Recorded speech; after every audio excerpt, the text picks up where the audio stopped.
Do'stlar, keling endi biz sizlar bilan aynan aterosklerozni davolash to'g'risida gaplashib o'taylik. Aterosklerozni o'zi davolash ikki xil kechadi, ya'ni non-medikamentoz hamda medikamentoz. Ya'ni dori ishlatib yoki dori ishlatmasdan shunday. Ya'ni bemorni turmush tarzini o'zgartirish orqali. Xo'p, to'g'ri, non-medikamentoz ham qo'llaniladi, lekin aynan non-medikamentozni o'zini qilib medikamentozsiz qoldirish bo'lmaydi bemorlarni. Ya'ni har doim bu ikkalasi kombinatsion holatda olib boriladi. Ham non-medikamentoz, ham medikamentoz. Aytaylik, bizda medikamentoz davo qilinyapti. Misol uchun statinlar degan dori turi bor, aynan aterosklerozda qo'llaniladigan. Mana shu dorilar berilyapti-da, lekin bemorda aytaylik chekish yoki alkogol iste'molini to'xtatish olib borilmayapti. Ya'ni bemor statinni iste'mol qilyapti, lekin chekyapti, alkogol iste'mol qilyapti. Bu holatda biz o'zimizdagi yetarli natijaga erisha olmaymiz. Shuning uchun har doim ham medikamentoz, ham non-medikamentoz davo o'zaro birgalashib olib boriladi. Xo'p, non-medikamentoz davolarga nimalar kirishi mumkin? Bu aynan bemorda harakatni ko'paytirish, vazn tashlash va mana shu harakat qilgandan keyin vazn tashlashi mumkin. Sekin-asta chekish hamda alkogol iste'molini to'xtatish, arterial qon bosimi nazorati. Biz aytganmiz, aynan gipertenziya, ya'ni arterial qon bosimini oshishi o'z-o'zidan qon tomirlarining endotelik qavatiga zararli ta'sir qilishi mumkin, ya'ni zararlashi mumkin. Shuning uchun ham asabni asrash, buni ham sababini aytib ketganmiz. Aynan asab tufayli qon tomirlarini o'zini ta'minlovchi qon tomirlar, ya'ni vazorum degan qon tomirlarning to'rash hisobiga yetarlicha qon bilan ta'minlanmaydi qon tomirlarining o'zi va natijada ana shu endotelning zararlanishiga olib kelishi mumkin. Hamda eng muhimlaridan biri bu to'g'ri ovqatlanishga e'tibor berish, ya'ni yeyotgan ovqatida xolesterin yoki trigliserid miqdori kamroq bo'lishi normadan ko'ra. Demak, endi biz medikamentoz davoga o'taylik. Ya'ni dorilardan qanaqa dorilar qo'llanishi mumkin? Bulardan birinchisi bu statin. Bu first line deb yozib qo'yganmiz. Har doim agar ateroskleroz bo'ladigan bo'lsa, mana shu dori birinchi bo'lib beriladi. Xo'p, vakillari rozuvastatin yoki atorvastatin. Mana shu dorilar. Rozuvastatin 5, 10, 20 lik holatda chiqadi, ya'ni tabletka ko'rinishida. Atorvastatin 10, 20, 40 mg lik tabletka holatda chiqishi mumkin. Ta'siri qanaqa? Ta'siri birinchi bo'lib biz aynan mexanizmni aytib ketaylik. Nimani o'zgartiryapti tanamizda va nima uchun biz buni beryapmiz? Buning uchun biz aynan mana shu rasmga e'tibor beramiz. Mana statinlarni ko'ryapmiz. Statinlarni mana ko'ryapmiz. Demak, liver, ya'ni jigarda kechadi har doim bizda xolesterol sintezi. Bu aynan mana shu xolesterol sintezini bloklanishiga sabab bo'ladi. Statinlarni qo'llaydigan bo'lsak. Aynan xolesterolni kelib chiqishida bizda HMG-CoA hamda HMG-CoAdan mevalonat degan moddalar ishlab chiqarilishi kerak. Aynan mevalonatdan keyin xolesterol ishlab chiqariladi va mana shu HMG-CoAdan mevalonat ishlab chiqarilish jarayonida bizda HMG-CoA reduktaza degan ferment bor. Ferment yoki enzim deymiz. Enzim deydi inglizchasiga. Ma'nosi bir xil, enzim bilan ferment. Mana shu HMG-CoA reduktazani bloklaydi statin. Natijada endi HMG-CoAdan mevalonatdan xolesterol hosil bo'lmayapti. Ko'rdik-a, va xolesterol chiqmayapti, xolesterolni tanada kamaytiryapti o'z-o'zidan. Xo'p. Endi nimalarni keltirib chiqarishi mumkin ekan ta'sirida? Bu o'z-o'zidan mana aytib o'tganimiz xolesterol miqdorini kamaytiradi. Birinchi o'rinda belyashkani kichraytiradi va stabil saqlaydi. Belyashkani kichraytirishi bu nazariy holatda xolos. Nazariy holatda. Ko'pincha bu belyashkani kichrayishiga hech qanday dori bir sabab bo'lishi mumkin emas. Chunki agar o'riladigan bo'lsa, ustki tomondan, ya'ni ham muskul to'qmalari hamda ustki tomondan fibroz to'qma bilan qoplanardi to'liq. Ichkarida qolib ketardi xolos. Qon tomirlari devorini. Buni kichraytirish juda ham qiyin. Biroz kichraytirishi mumkin. Hamda o'shani o'smasligini ta'minlaydi. Umumiy stabil holatda saqlaydi. O'sib ketmasligini. Shuningdek, yallig'lanishga qarshi ta'sir ko'rsatishi mumkin. Aynan mana shu statinlar bizda. Endi bizda shunaqa narsa borki, agar mana shu dorilarni, statinlarni, ya'ni rozuvastatin yoki atrovastatinni ko'p miqdorda qo'llaydigan bo'lsak, davomiy qo'llaydigan bo'lsak, shunaqa yon ta'sirlar yoki side effects deydi. Mana shular kelib chiqishi mumkin. Bulardan biri bu gepatotoksik ta'sir. Jigarga ta'sir qilishi mumkin. Nima uchun? Chunki aynan xolesterol sintezi jigarda kechyapti. Shuning uchun. Keyingisi bu rabdomiolis. Rabdomiolis nima edi? Bu aynan muskullarni sekinasta yemirib borishi. Nima tufayli deydigan bo'lsak, bu statinlar aynan xolesterol sinteziga qo'shib, shuningdek, aynan bizda ATF sintezini ham bloklanishiga olib keladi. ATF sintezi bloklanishiga olib keladi. Natijada bizda yetarlicha muskullarni energiya bilan ta'minlovchi ATF ishlab chiqarilmayapti. Natijada oxiri mushaklarda nekroz holati kuzatilishi mumkin. Aynan energiya yetishmovchiligi tufayli. Va endi biz agar qonni tekshiradigan bo'lsak, aynan mana shu rabdomiolisni ta'sirlari, misol uchun aytaylik, bizda bor kreatin kinaza chiqishi mumkin. Hamda mioglobin, shuningdek, kreatin kinaza nima uchun chiqadi? Kreatin kinaza aynan bizda ATFni hosil bo'lishida ishtirok etuvchi asosiy ferment. Agar mana shu rabdomiolis bo'lyaptimi, yo'qmi, shuni aniqlash uchun biz agar qonni ko'radigan bo'lsak, mana shu kreatin kinazani miqdori oshganligini ko'rishimiz mumkin. Shuningdek, mioglobin nima edi? Mioglobin bu aynan muskullarni xolos qon bilan ta'minlashda ishtirok etuvchi gemoglobinning bitta turi. Aynan rabdomiolis bo'lgan jarayonda mana shu ham endi qonga chiqib ketadi muskullardan. Buni ham miqdori qonda tekshirganimizda yuqori bo'ladi. Shuningdek, bu siydigida ham chiqadi. Siydigni tekshiradigan bo'lsak, mana shu mioglobin chiqadi va siydigni rangi qoraroq yoki nima deymiz endi? Kofe quyqasi deymiz u. Xuddi shunday rangga o'tadi. Jigar rang. Mioglobin hisobiga, bu qon hisobiga emas. Agar qon chiqadigan bo'lsa, qizil rangga kirardi. Mioglobin esa bu qonning bitta tarkibiy qismi bo'lgani uchun bu jigar rang beryapti aynan siydikka. Agar qachonki statinlarni nima deymiz, davomiy qo'llaydigan bo'lsak, juda ham ko'p.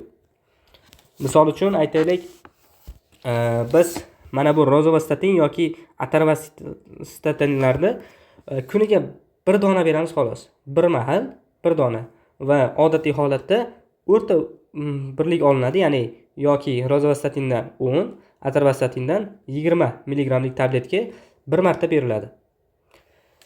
Xo'p, agar keyin ko'riladi har 2-3 oyda. 2-3 oyda ko'riladida, agar bizda xolesterol miqdori tushgan bo'lsa, normal holatga o'tgan bo'lsa, unda dori berish to'xtatiladi.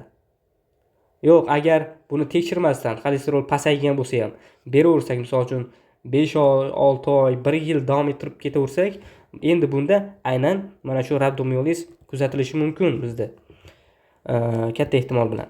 Xo'p, endi rabdomiolis bo'lgandan keyin mushaklar kuchsizlanyaptimi? Ya'ni ATF qolmayapti muskullarda. Va bizda mana shu kuchsizlik holati kuzatilishi mumkin. Xo'p, endi tushundik, birinchi dori first line, ya'ni birinchi beriladigan dori bu. Birinchi. Har doim ateroskleroz aniqlandimi, statinlar qo'llanadi. Boshqa dorilar qo'llanmasa ham. Birinchi bo'lib aynan shular. Keyingi dori bu o't kislota yelimlari. Nima uchun yelimlari deb nom berganmiz? Bunga sabab aynan bular, mana shu dorilar o't kislotalarni o'zida xuddi yelimdek ushlab oladi-da. O'zi normal holatda nima bo'lardi? O't kislotalar, mana ko'ryapmiz, o't kislota. Sal qalinroq qilay mana. O't kislota ichakka tushadi. Ichakka tushgandan keyin bu parchalanadi-da, yana qaytib tepaga chiqadi. Yana qaytib. Nima uchun? Yana qayta o't kislotaga aylanish uchun. Bu xolesterin bo'lib chiqadi tepaga. Xolesterin bo'lib chiqadi va xolesterin keyin yana o't kislotaga aylanib pastga tushib ketishi mumkin. Endi bizda aynan mana shu xolesterinni hosil bo'lmasligini, ya'ni qaytib ichaklardan jigarga qaytib chiqmasligini bloklashda ishtirok etuvchi dori aynan mana shu o't kislota yelimlari hisoblanadi. Bularning ta'sirini bildik-a, aynan o't kislotani ichaklarda shunday saqlab qoladi, ichaklarda o'zida. Natijada nima bo'ladi? Natijada demak bizda o'z-o'zidan tepaga xolesterin ketmayapti. Xolesterin ketmayapti. Endi jigar majbur bo'ladi bizda xolesterinni qon tomirlaridan olishga. Qon tomirlaridan turuvdi, LDLlarda, boshqalarda zaxira holati turuvdi. Agar ateroskleroz bo'lsa ham o'sha LDLlarda yoki erkin holatda yurgan xolesterollarni o'ziga tortib oladi va o't kislota sintezida o'shalardan foydalanadi. Va natijada o'z-o'zidan bizda qon tomirlarida yurgan xolesterol miqdori kamayadi. Ko'rdingmi ta'sirini? Demak, haqiqatda zo'r dori. Endi bu dorilarga vakillar. Birinchisi xolesteramin, xolestipol, xolestevalam kabi turlari bor. Bulardan eng ko'p foydalanilgani bu aynan xolesteramin dorisi. Bu haqida keyinroq gaplashamiz. Demak, ta'sir mexanizmini bilib oldik. O't kislotalarini qayta absorpsiyasini bloklaydi. Qayta ichaklardan absorpsiyasini bloklab qo'ydi.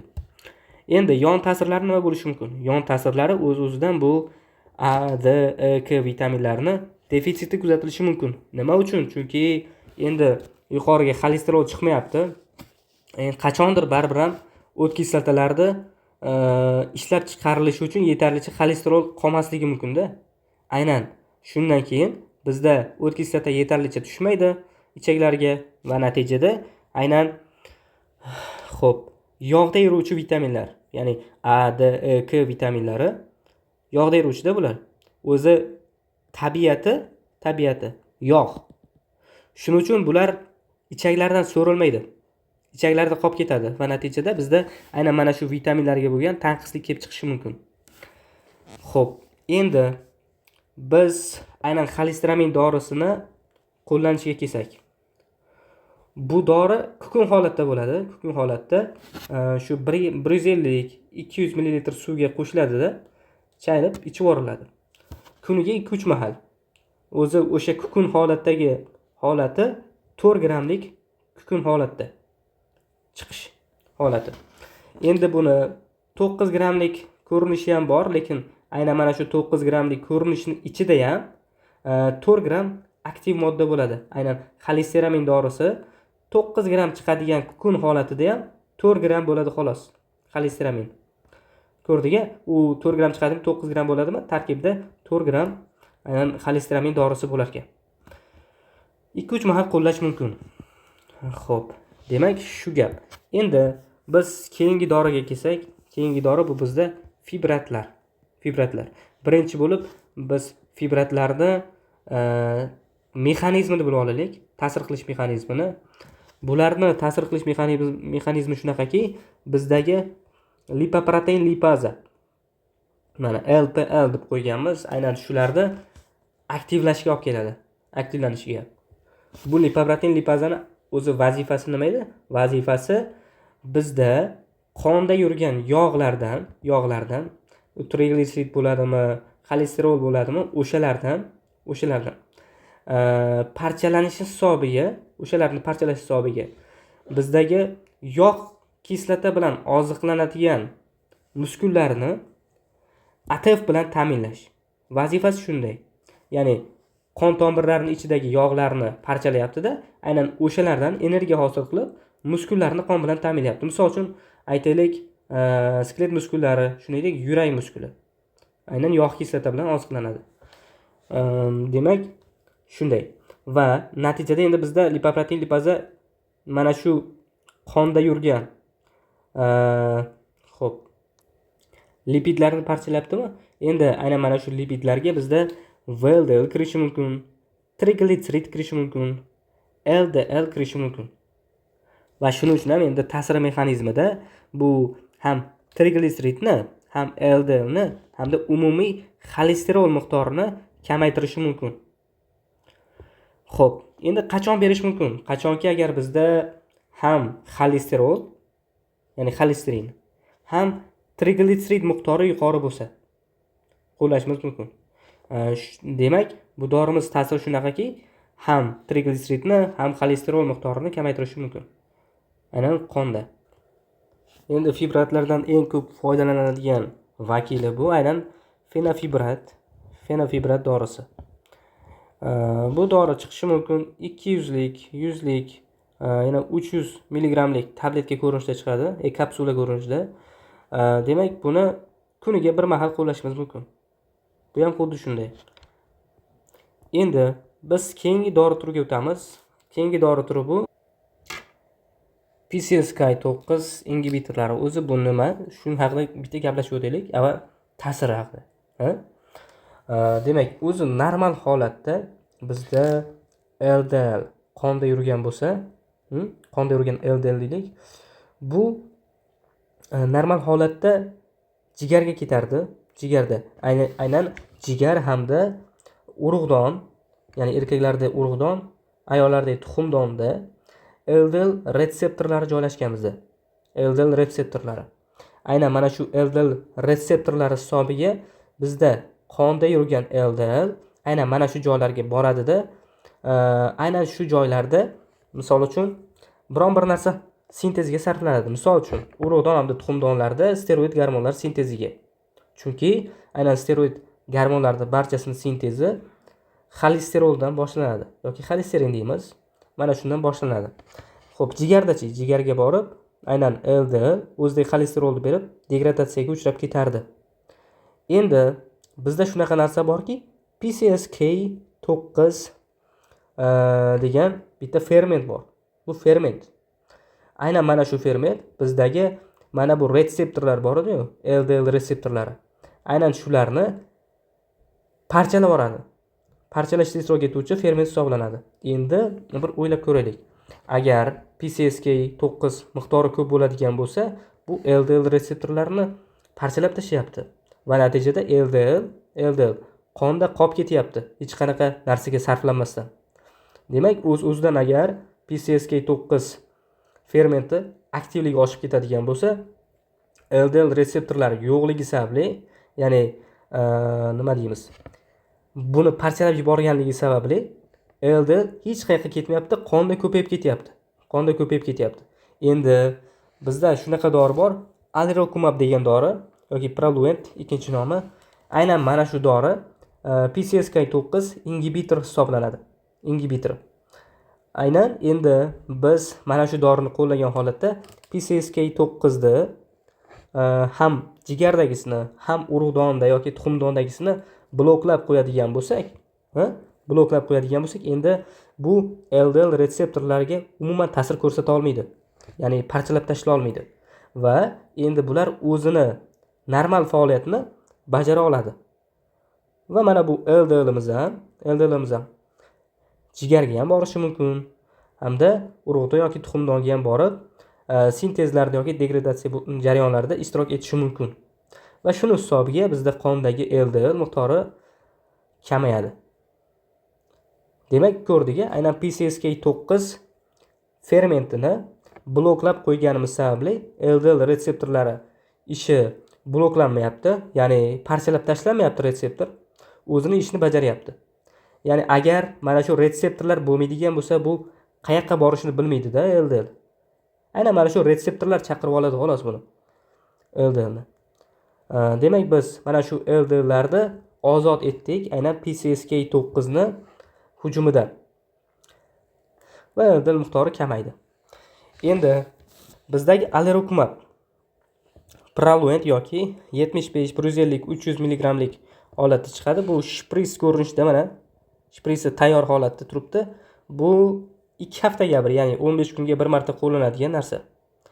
Demak, ta'sir qanaqa bo'ldi? Ta'siri qonda LDL miqdorini kamaytirish. Biz mexanizmda ko'rib chiqdik, qanaqa kamaytirishini. Xo'p, endi biz keyingi dori turiga o'taylik. Keyingi dorimiz shunday nomi bor. Bu o'zi shunaqa narsaki, ichaklardan har qanaqa lipidlarni so'rilishini bloklaydigan dori. Bu ezetimib dorisi 10 mg holatda chiqadi. Demak, kuniga bir marta qo'llanadi bu ham. Xo'p, buni aytganimizdek, xuddi haligi o't kislotalari yerimlariga o'xshab ketadi ta'siri. Ya'ni aytaylik, bizda o't kislota chiqmayapti. Unda ham o'zi o't kislotaning vazifasi nima edi? O't kislotaning vazifasi aynan mana shu lipidlarni ichaklardan so'rilishini ta'minlash. Endi bizda farqi yo'q. U o't kislota chiqadimi, boshqami? Agar ezetimiy beradigan bo'lsak, aynan mana shu dori har qanaqa lipidlarni ichaklardan so'rilishini bloklab qo'yadi. Natijada qanaqa holat kelib chiqadi? Bizda vitamin defitsit kelib chiqishi mumkin. Nima uchun? Chunki A, D, E, K vitaminlarimiz aynan yog'da eruvchi vitaminlar. Aynan mana shu vitaminlarni yetishmovchilik kuzatiladi. Misol uchun aytaylik, bizda A vitamin defitsiti kelib chiqsa, qanaqa ko'rinish bo'lishi mumkin? Aynan ko'zga ta'siri bor. Ko'zda qandaydir yetishmovchiliklar kuzatilishi mumkin. D vitamin yetishmasa, bu suyakka ta'siri bor. Suyakka ijobiy ta'sir qiladi. Shuning uchun ham agar D vitamin yetishmaydigan bo'lsa, suyaklarda demak osteoporozlar kelib chiqish ehtimolligi juda katta. Endi E vitaminimiz bu antioksidant, ya'ni normal holatda o'sha roslar chiqadi-yu bizdagi erkin radikallar. Misol uchun vodorod peroksid deymizmi yoki kislorod peroksid, vodorod oksid shunaqa birlik holatda kislorod radikalini yoki vodorod peroksidlarni parchalashda ishtirok etuvchi vitaminlardan bittasi. Aynan C vitamin bor, E vitamin bor. Shular aynan bizda antioksidant ta'sir ko'rsatadi. Agar bizda roslar miqdori ko'payib ketadigan bo'lsa, bu juda zararli ta'sir ko'rsatishi mumkin. Shuning uchun ham normal holatda E vitamin, C vitaminlar hisobiga aynan shular parchalanib turadi qonda. Keyingi vitaminimiz, agar K vitamini yetishmaydigan bo'lsa, bu o'zidan qonga ta'sir qiladi. Ya'ni qonni ivishida ishtirok etuvchi vitamin edi bu. K vitamini. Agar K vitaminida defitsit bo'ladigan bo'lsa, bizda qonni ivish vaqti oshib ketishi mumkin. Ya'ni qon yetarlicha vaqtida qotmaydi. Xullas, K vitamini yetishmaydigan bo'lsa, qonni ivish xususiyati pasayib ketadi. Xo'p, demak bilib oldik, aynan vitaminlar yetishmasa qanaqa belgilar bo'lishini. Shuningdek, steatoriya kuzatiladi. Steatoriya nima edi? Bu axlatda lipidlar chiqishi, ya'ni yog'lar chiqishi. Nima uchun chiqyapti? Chunki ichaklardan yog' so'rilmayapti, endi u majbur ichaklardan chiqib ketadi. Keyingisi bu diareya kuzatilishi mumkin. Xo'p, demak bildik, ezetimib ham shunaqa kuniga bir marta ishlatiladigan dori. Endi biz sizlar bilan stepga o'tsak, aynan mana shu joyi eng muhim joyi. Bizga aytaylik, bemor keldi ateroskleroz bilan, ya'ni unda hali hech qanaqa klinik belgilar kuzatilmagan. Faqat ko'rishimiz mumkin shu ksanttomalar yoki ksantelazmalarni ko'radigan bo'lsak, uni qonni tekshiramiz. Agar unda LDL miqdori yoki xolesterin miqdori yuqori bo'ladigan bo'lsa, birinchi bo'lib biz aynan statinlardan boshlaymiz. Birinchi bosqichda. Misol uchun, atorvastatinni biz 40 lik, 80 lik dozada qo'llashimiz mumkin. Buni aytuvdiga 20, 40, 80 mg dozada chiqishi mumkin deb. Xo'p, keyingisi bu rozvastatin. Buni aytdik biz 5, 10, 20 mg dorilar ko'rinishda chiqadi deganmiz. Aynan bulardan 20 dan boshlaymiz. 20 dan, bundan 40, bundan 20 dan boshlaymiz. Qaysi birini tanlash sizga bog'liq. Shulardan bittasini tanlab berasizda kuniga bir marta iste'mol qilishga. Keyin aynan 1 oy, 1,5 oydan, bu joyda 12 hafta yozilgan, 3 oy ko'plik qiladi. 1 oy, 1,5 oydan keyin aynan qondagi LDL miqdori tekshiriladi. LDL miqdori. Nima uchun? Chunki mana shu dori ta'sir qilyaptimi, yo'qmi? LDL miqdorini tushiryaptimi, yo'qmi? Shuning uchun. Agar yo'q, tushirmayotgan bo'lsa, endi biz ikkinchi bosqichga o'tamiz. Aynan statinlar bilan ezetimibe dorisini beramiz. Ezetimibe dorisi qanaqa edi?